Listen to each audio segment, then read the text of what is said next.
This is a Yu-Gi-Oh intro. Special summon, wind up shark. Special summon, wind. Hello Yu-Gi-Oh players, this is vi3t back with another video. This time I'm going to give you some of the top deck lists from YCS Philadelphia, and I will also provide a link to their deck profiles from other Yu-Gi tubers in my video description, so check it out below. Here's a random clip of it. Also, quick news before we go into the first and the number one deck that won YCS Philly. So right now the quick news from shriekTCG.today.net is the 6 Samurai Xyz monster. It's called Shadow of the 6 Samurai Shien, and you use 2 level 4 6 Samurai monsters, so this could be 2 Kizans or Kizan and legendary 6 Samurai Inishi, or Zanji if you want to tech in a light samurai. Once per turn, during either player's turn, you can detach 1 Xyz material from this card to target 1 face-up 6 Samurai monster you control with less than ? Attack. Its original attack becomes ? Attack until the end phase. So once we get the confirmation on this, we'll find out how good this card could be. There's rumors that it's 3000 attack. In my opinion, it'll probably be around 2000 attack, most likely to make it a little bit more balanced. So we'll check it out, but it does increase the OTK potential of 6 Samurai decks. Now for Fang Chen's Chaos Dragons. This was the number one deck that won. If you check out his deck profile, you'll find out that he kept his deck at a minimum 40 cards. Why? In order to draw Future Fusion faster. So in my predictions last week before the tournament, I was thinking that Heretics would be a strong deck, a very strong deck to play, and a very strong deck in YCS Philly, and I was hoping that it would win because I felt just the power of it was amazing, especially going into a first turn Photon Strike Bouncer any turn. However, I underestimated the power of Chaos Dragons, especially with Future Fusion. So Fang Chen's deck is 1 BLS, 2 Card Troopers, only 2 Chaos Sorcerer, Dark Arm Dragon, 2 Dark Flare, 2 Eclipse Wyvern, triple Veiler, Gores, triple Light Pulsar, triple Light Sworn Sorceress, double Red Eyes Darkness Metal, triple Raikou, and the Tour Guide engine with Allure, Charge Light Brigade, triple Solar Recharge, and a decked out side deck with Victoria's, triple Space, triple Smashing, triple Compulsory, Shadow Imprisoning, and Torrentials. So definitely a lot of monster hate over Spell and Trap hate in his side deck, and it makes a lot of sense because the main things that can stop his deck are bigger monsters. So I think it's a great idea, especially with the side deck basically taking out Dolka and Lagia for Dino Rabbit matchups. Since Dino Rabbit tends to rely on Macrocosmos, so having a strong trap lineup in the side deck is a great idea. Fang Chen, first time YCSer, and he won it, so I believe that right now for pros who are sticking with Dino Rabbit, it's going to be very difficult for them to win, only because a lot of first time YCS or new pros are approaching it from a more creative way and going for decks that they know have a good matchup against Dino Rabbit.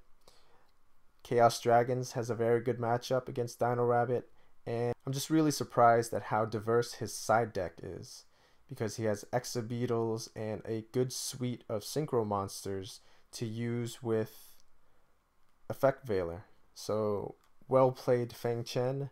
The guy looks nerdy as heck, but he has a cool voice, and he won a YCS, so great job, Fang Chen. The second deck is from Andrew Martin. What's so special about Andrew Martin's deck? He's actually playing Phantom of Chaos with 1 teched Judgment Dragon, an Honest, a 42 card deck, which is very interesting, and I'm actually just surprised he made it as far as he did. His side deck is also kind of weird in my opinion. 2 Decrees, triple space, double Soul Taker, double Chalice, 2 Max C, 2 Electric Virus, 2 Effect Veiler. It's actually a good all-around side deck, but I just feel like he didn't side in enough for the bad matchups that his deck has. And I feel like his deck has pretty bad matchup against heroes, and also a pretty bad matchup against Dark Worlds. But that's just my opinion, and it's actually pretty good for him that he faced mainly Dino Rabbit decks where he could take advantage of them. His side deck is also decent, with only a few synchro monsters, and the Exa Beetle, I'm telling you, is a very powerful rank 6 monster. And Photon Strike Bouncer, I believe, is the new one of Xyz's monster in most extra decks. Monarchs can play it, Dragons can definitely play it, Rescue Rabbit can't play it so much, but any Chaos deck can play it because of Chaos Sorcerer. You can definitely try playing other good level 6s to be able to spam Photon Strike Bouncer. The best deck that can get Photon Strike Bouncer out first turn is Heraldic Dragons, and I'm extremely surprised they didn't do too well. Maybe it's because of all the main deck Soul Takers, who knows. Not too much else to say about Andrew Martin's deck. In my opinion, I really don't like his deck because it just feels like it's all over the place. I'm really surprised he got as far as he did, but hey, a big part of Yu-Gi-Oh is luck. On to number 4 or number 3, Joji Orlando.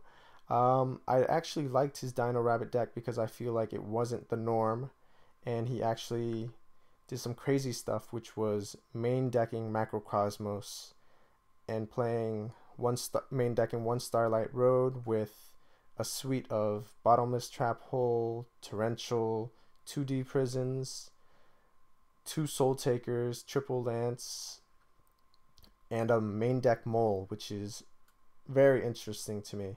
So I really like the way he has his main deck for Rabbit. It's not just the usual players, and he built his deck around playing Macrocosmos also.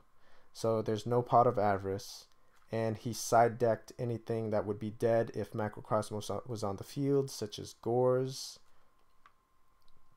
All in all, very well played, and cool side deck,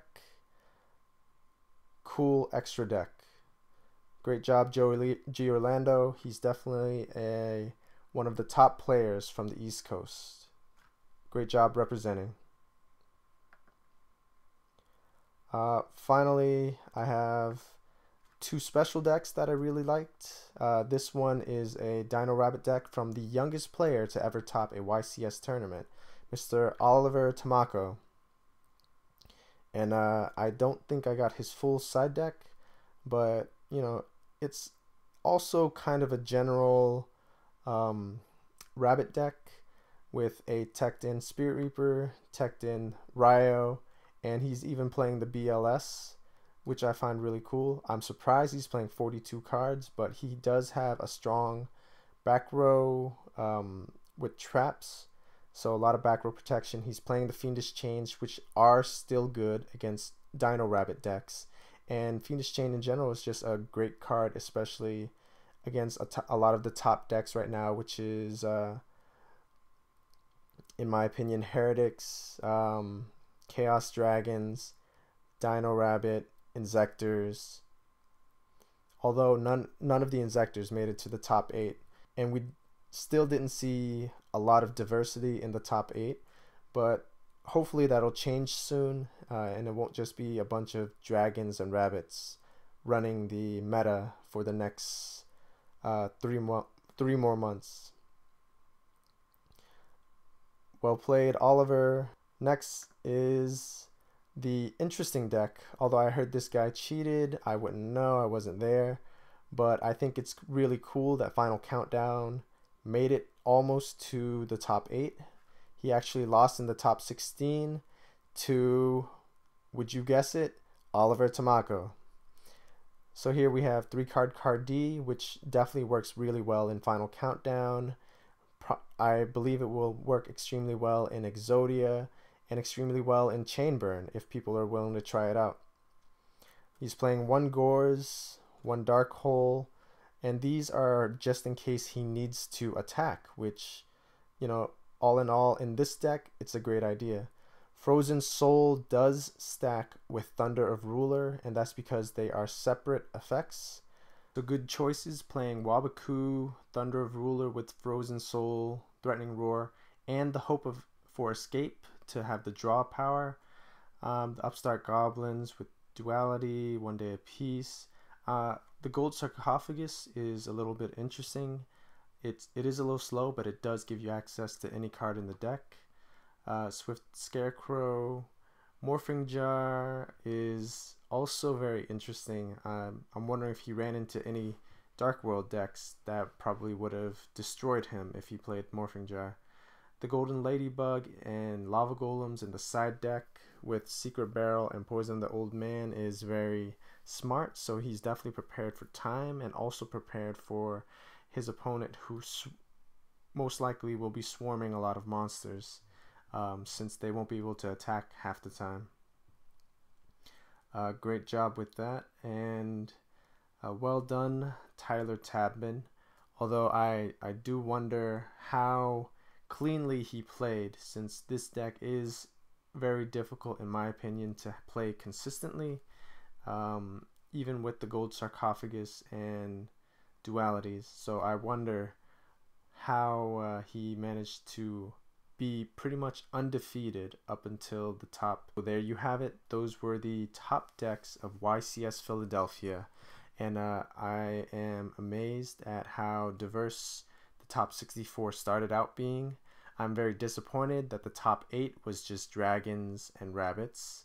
And to echo what I said earlier, I really hope that that's not how the meta is going to stay for the next 3 months, because it'd just be really disappointing. What I am hoping to see is more people who are willing to play heretics, and actually, you know, I saw quite a few combo videos of Dragoonity heretics, which is, you know, makes me really want to play Dragoonities again, since they were one of my most favorite decks of the time.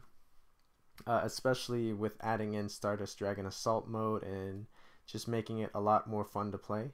But now being able to go into Photon Strike Bouncer is awesome, and having a rank 6 and being able to, you know, overlay 4 rank 6s consistently in Dragoonities is really awesome. Zephyros is coming out in Battle Pack Epic Dawn, so that makes it a lot easier to get. And this is definitely just an amazing format with a lot of creative ideas and decks that are possible, and I'm really looking forward to just going through windups and finding that other deck, that other combo deck that, you know, is really fun to play. So right now I'm working a lot on improving my windups to see what cards in the new set I should be including. I'm also working a lot on my website and trying to get the meta tags through and really update my website for, you know, selling cards actually at a fair price and keeping up with it. I just haven't had the time, but I definitely have been putting in more time in creating videos and editing the videos from the last tournament I had, while also preparing for more box openings. I ordered 2 cases of Battle Pack Epic Dawn, so I'm definitely looking forward to that. And it's really cool that they have the full Battle Pack Epic Dawn list up, so check that out when you have time. Shriek TCG is a great resource. Going straight to the blog or the article site is also a great idea. And yeah, just definitely check it all out. I've got a lot of projects and upcoming videos that I'm working on. Also got my own tournaments that I'm trying to throw and really get my business into full gear, because I'm not really only in Yu-Gi-Oh for money. I'm also in it to kind of create a stable business that can fuel the game and fuel the players that are in the Massachusetts area, and just keep our levels up there and make sure that we can compete at the same level as Joji Orlando and also as some of the new pros that are rising up.